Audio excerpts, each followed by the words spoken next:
안녕하세요. 인코랩TV 김승철입니다.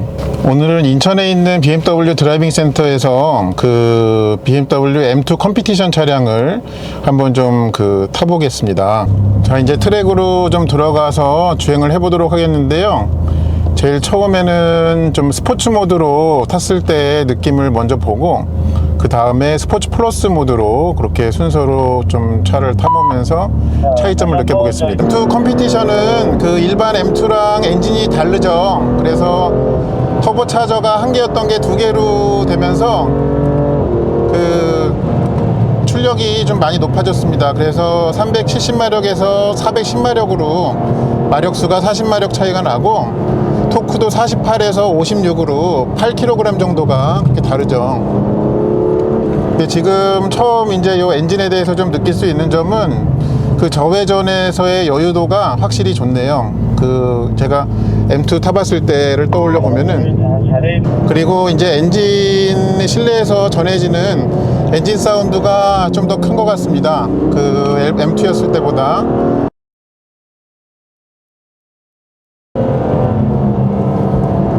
근데 M2도 정말 재밌게 탈 수 있는 장난감이었는데 컴피티션은 더 하네요. 네, 이거 타시는 분들 좀 부럽습니다, 개인적으로.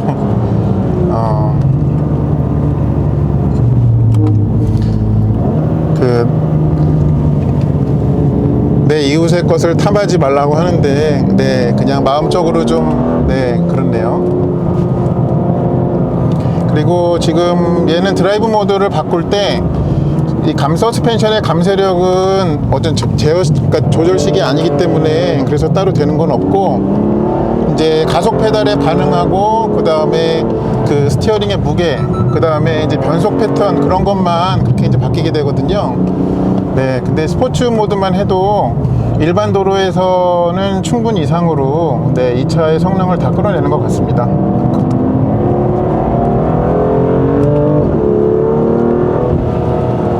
근데 이 엔진이 굉장히 좀 신나네요. 회전을 올려가면 갈수록 이 그러니까 양손과 그 다음에 발에 좀 미세한 그런 떨림도 같이 좀 늘어납니다. 그게 좀 재밌네요.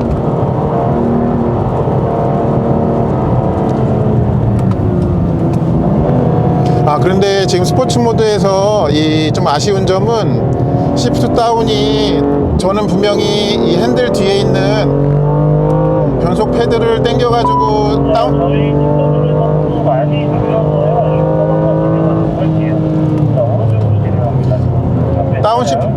다운 시프트로 그렇게 명령을 내렸음에도 불구하고 좀 그거를 잘 안 따르네요. 말을 잘 안 들어요, 다운 시프트가. 스포츠 플러스 모드에서는 좀 그게 달랐으면 좋겠습니다. 그리고 여기 코스에서 이제 예전에 M4를 타본 기억을 좀 떠올리면, M4는 좀 출력이 더 높잖아요. 그래서 좀 차가 신경질적일 때가 있어요, 가속 페달을 할 때. 근데 얘는 좀 그런 면에서는 좀 침착함을 유지를 하네요, 스포츠 모드에서는.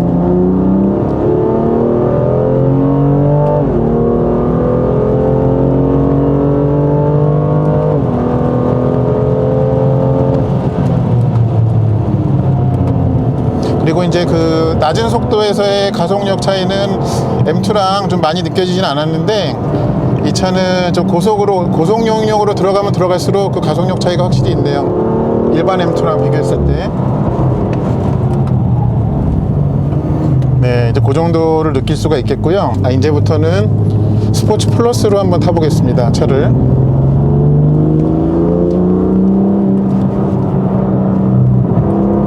가속 페달이 엄청 적극적이네요, 차가. 엄청 적극적이에요. 이때는 좀 엑셀이 섬세함을 요구합니다, 운전자에게.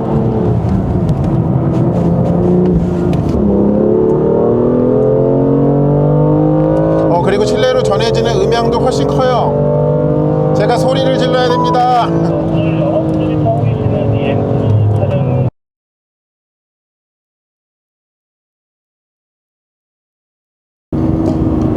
그 고출력 후륜구동에 익숙하지 않으신 분들은 스포츠 플러스로 그냥 넉넉히 타다가 그 좀 차가 이렇게 그 피시테일링이 생기는 거에 대해서 좀 당황하실 수도 있겠습니다. 그래서 일반 도로에서는 스포츠 정도로 해도 충분하다라는 게 있고요. 네, 근데 스포츠 플러스도 다운시프트는 좀 그 바로바로 말을 듣진 않네요. 제가 보니까. 그러니까 가속 페달 놓으면 뒤가 확 돌아가고 다시 밟으면은 또 이렇게 되고 그런 게 있습니다.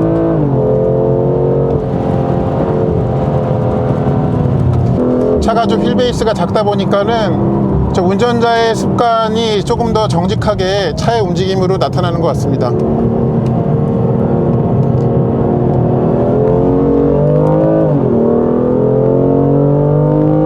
근데 이렇게 가속할 때 RPM을 다 사용할 때 좀 이 온몸에 전해지는 이 떨림이 청각적인 것뿐만 아니라 그런 부분에서 좀 오감 만족의 능력이 있네요. 차가 차 좋네요.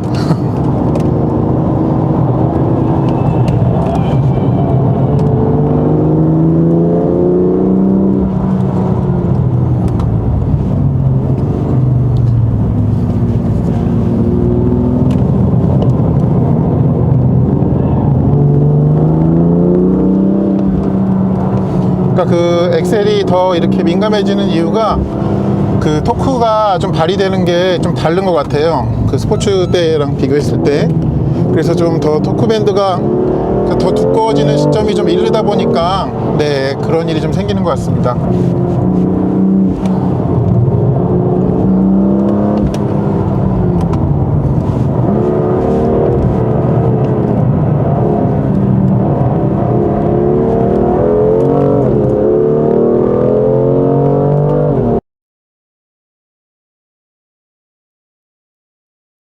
네, 다운시프트가 아쉬운 거는 딱 한 군데 지점이네요. 3단에서 2단 그때를 될 때가 다운시프트가 좀 아쉽습니다.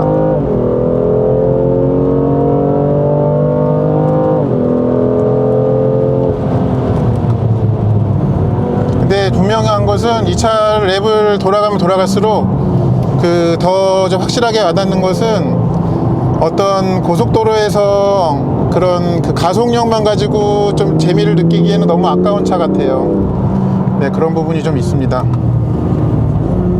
좀 가급적이면 좀 이 차를 타시는 분들은 좀 코너가 많은 곳을 좀 일부러 좀 찾아다니실 것을 좀 권해드리고 싶네요. 이렇게 재미있는 차가 네.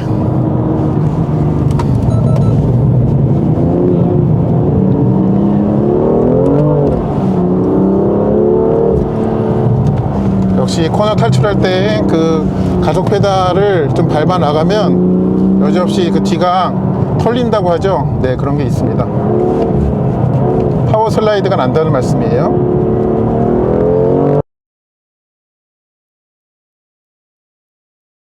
자, 다시 가속할게요.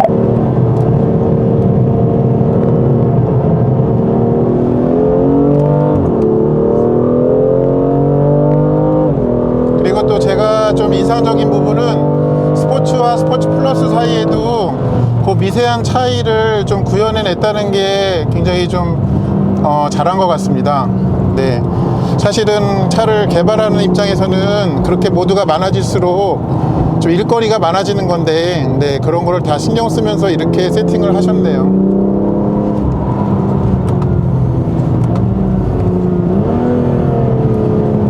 확실히 3단에서 2단 내릴 때만 항상 좀 그 운전자의 의도보다 네, 반응이 느려요. 네, 이게 M2 컴피티션을 타면 그 M3, M4에 대한 그 갈증이 좀 없을 것 같긴 합니다. 아쉬움이 없네요. 물론 또 이제 신형 M3, M4가 나오면 또 격차를 많이 벌리긴 하겠지만 좀 그런 부분은 확실히 있습니다.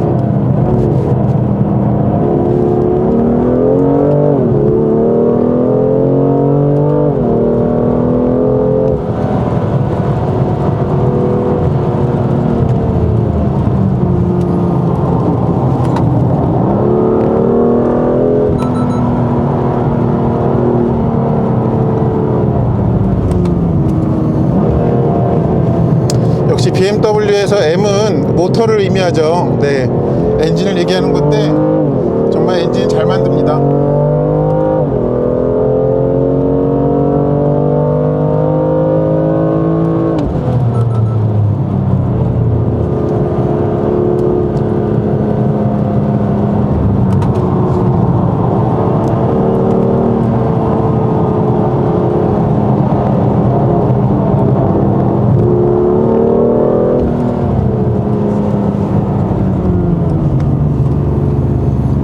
야, M2 컴피티션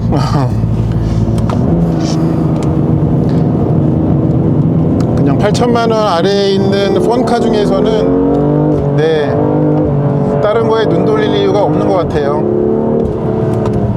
또 이 M2 컴피티션은 저에게 깨달음 하나 주네요. 네, 그 400마력 이상대를 좀 편하면서 자유자재로 다루기에는 좀 쉽지 않은 영역이다라는 네, 그런 가르침을 저에게 주고 있습니다.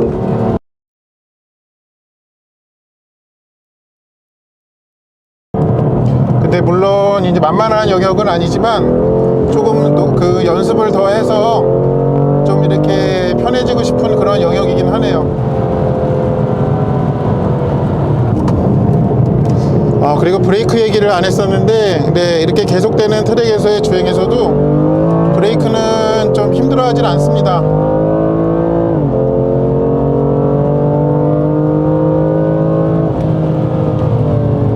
그리고 이 차를 빠르게 좀 타고 싶으시면 자, 이제 여러분들 5000에서 7000rpm 영역에서 좀 편안함이 느껴질 수 있어야 되는 것 같습니다. 저희는 세워진 차량의 엔진과 브레이크를 실어주는 쿨링 주행을 좀 하도록 하겠습니다.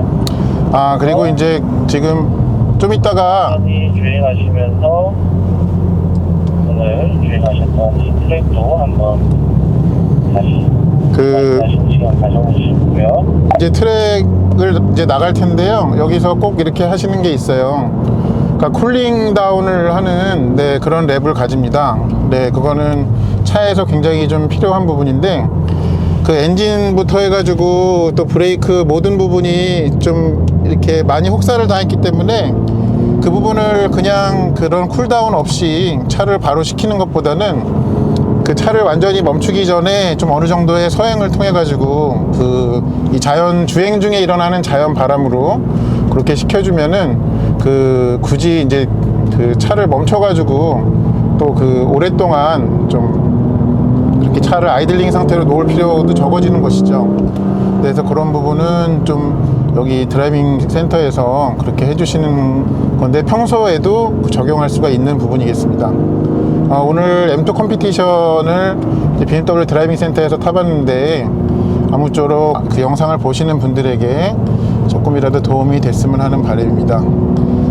아직 저의 채널에 구독자가 아니신 분께서는 네, 요 오른쪽 아래에 있는 구독 버튼을 좀 눌러주시고 또 좋아요도 많이 눌러주시면 제가 앞으로도 계속 도움이 될 만한 영상으로 여러분들 자주 찾아뵙도록 하겠습니다.